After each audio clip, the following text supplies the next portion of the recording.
This is the coast of Northern California.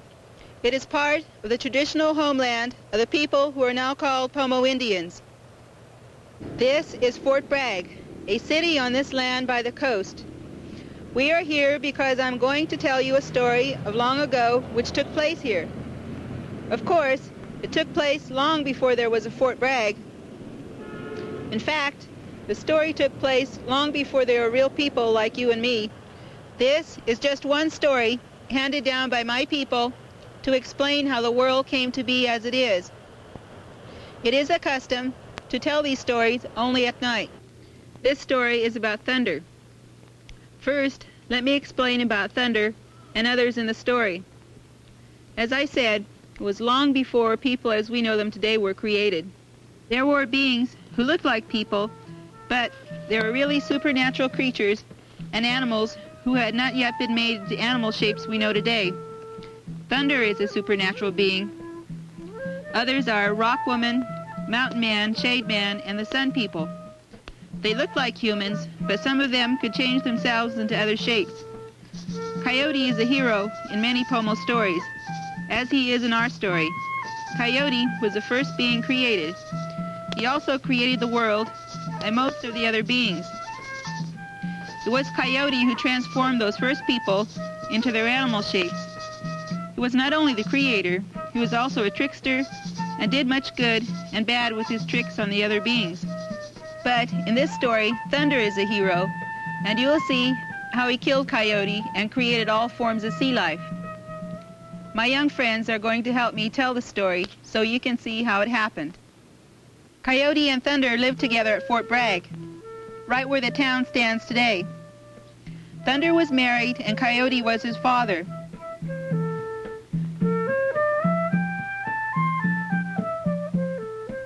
It was told Thunder made a fish dam and tied it up with nothing but snakes. He also tied his fish trap together with snakes.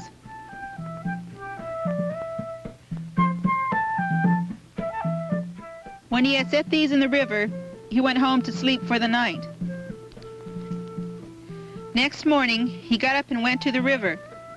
There he found a whale in his net.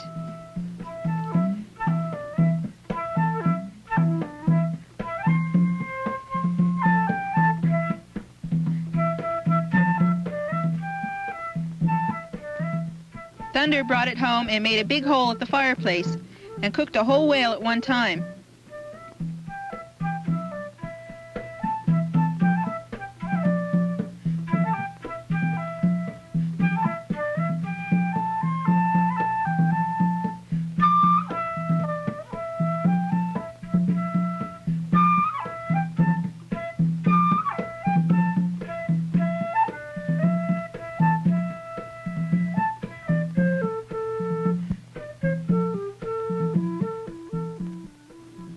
The next morning, he went out once more to look at his fish trap.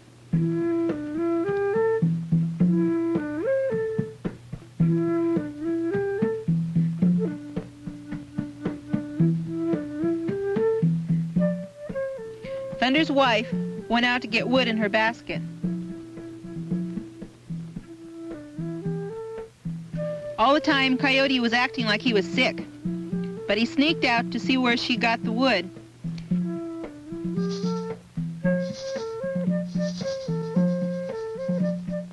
And then he sneaked back to the house and lay down again before Thunder or his wife returned.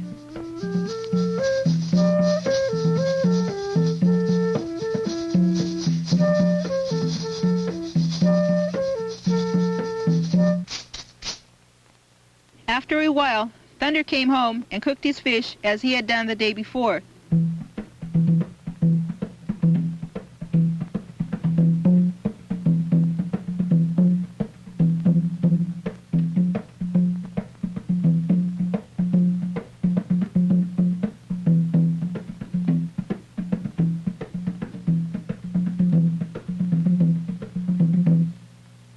It took half a day to cook. On the following morning, Thunder once more went to the dam and his wife started out for wood.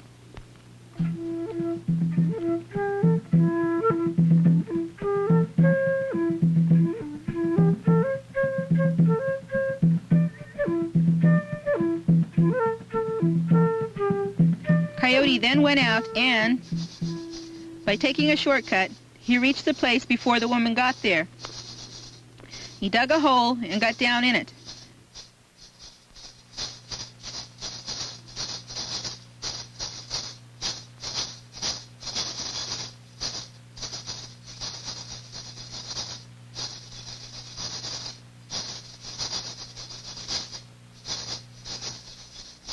He covered himself up, leaving a small hole where the woman would set the basket down. When she came up, she sat the basket down and filled it with wood.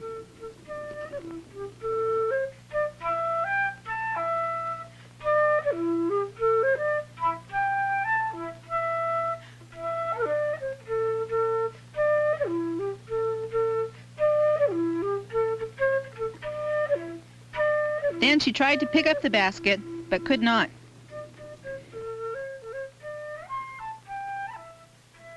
She threw out more, but still could not raise it from the ground.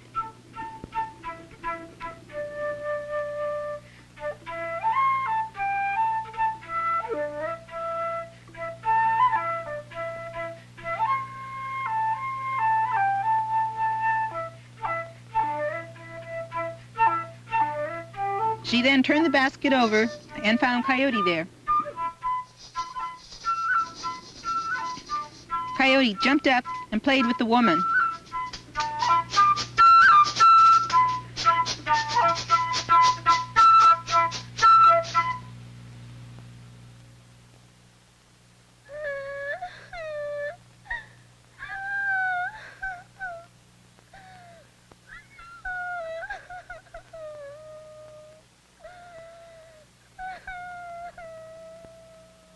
When Thunder returned from his dam, he found his wife weeping, and he knew right away what the trouble was. He sent Coyote out to look at the fish dam.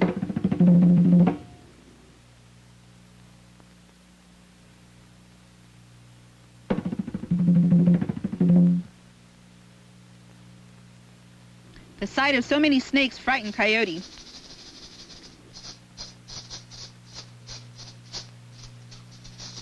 He fell down very sick. Thunder came out, picked him up, and took him back to the house.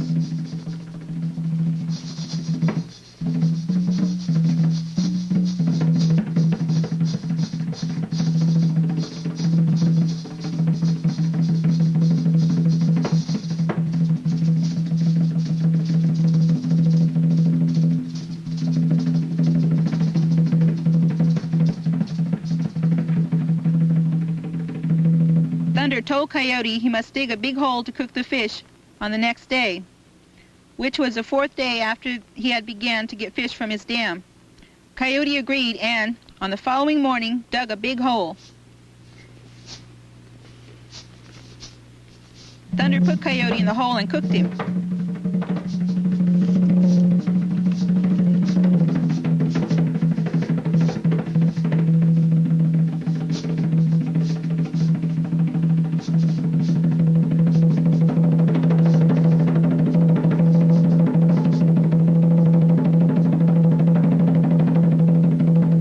still so angry that he kicked his wife out of the house. Then he kicked the house down.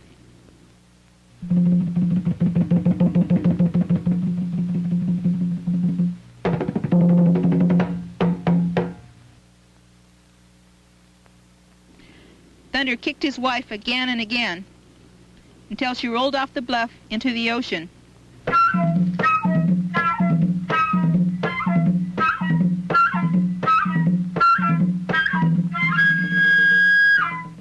She begged him to save her, but he didn't listen to her. Thunder's wife climbed up on a rock in the ocean. There she had a baby that same day.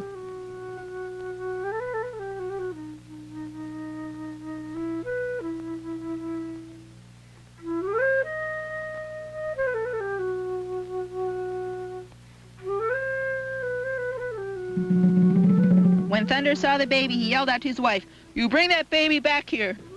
But she wouldn't.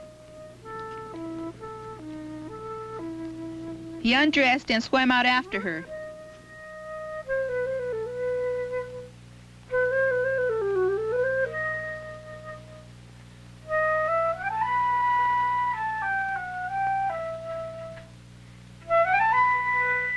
When he reached the rock, the woman went to the other side and dove off.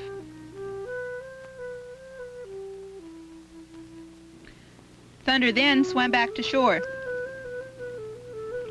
From his house, Thunder gathered all the beads, necklaces, and other valuables he had. And with these, he tried to get his wife to return to him. She refused again and again. Thunder then became very angry. He threw sticks and stones into the water, calling out a name each should be. This is how he made abalones, mussels, fish, and other sea creatures.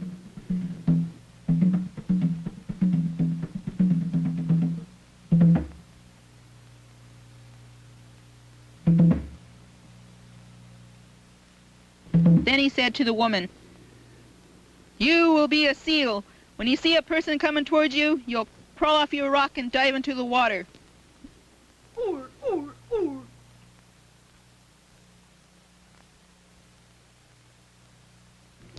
Thunder went home. There he made a flute. He played this flute 4 times.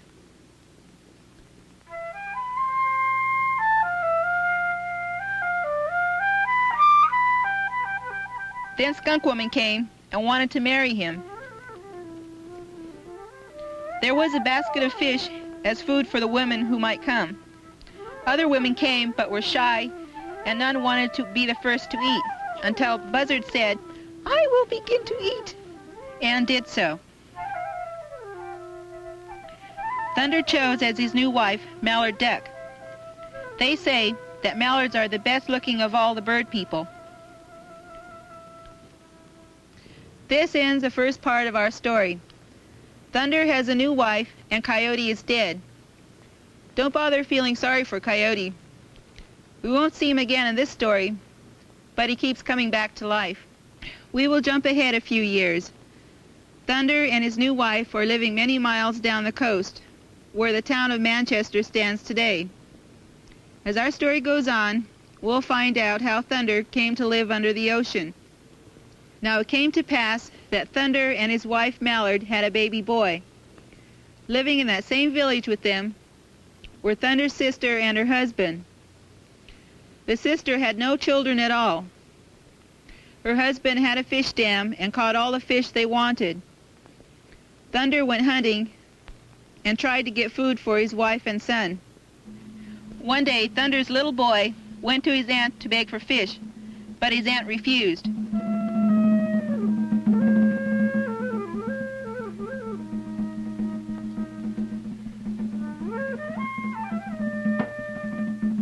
This made the little boy and his mother cry.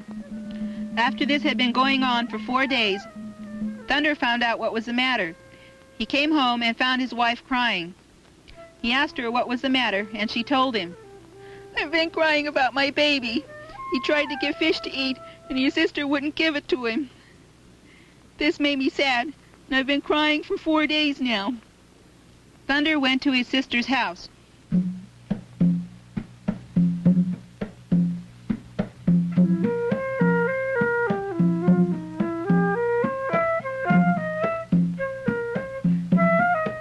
Thunder's sister put some of the fish in the ashes to cook.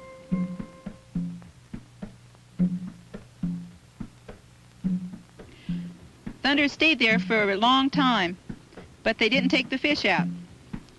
After he had stayed nearly a half a day, he became angry and asked, "When are you going to take those fish out of the fire?" Then he stood up and stepped on the fish where they were buried in the ashes. After this, Thunder went to his house, took down his headdress and beads. He went out, taking his bow and arrows with him.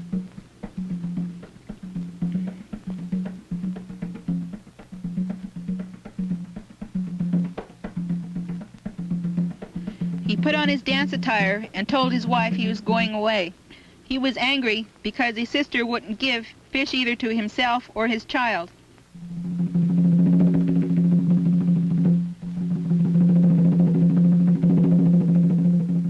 So he went off toward the east. He went on till he came to the ridge north of Brush Creek. He stopped on this ridge at the site of the old village of Kodalau. He rested here for a little while, then went down across Brush Creek, past the old village of Pitahahu.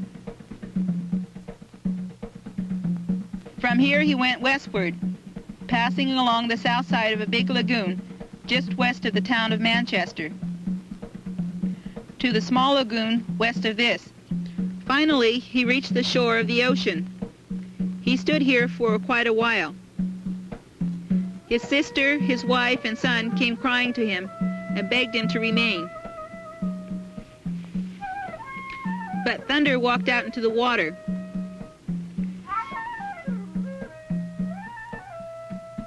He walked on and on, all the time getting shorter to those on shore, until only the tops of the feathers of the plume sticks which he wore in his hair could be seen. Finally, even these disappeared.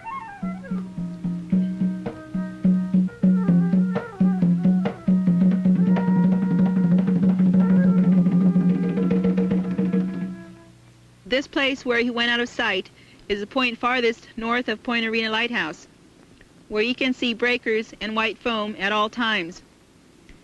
Before he went out there, it was always smooth. Whenever you hear thunder, it always starts from that place. Thunder has a big house under the ocean at this point.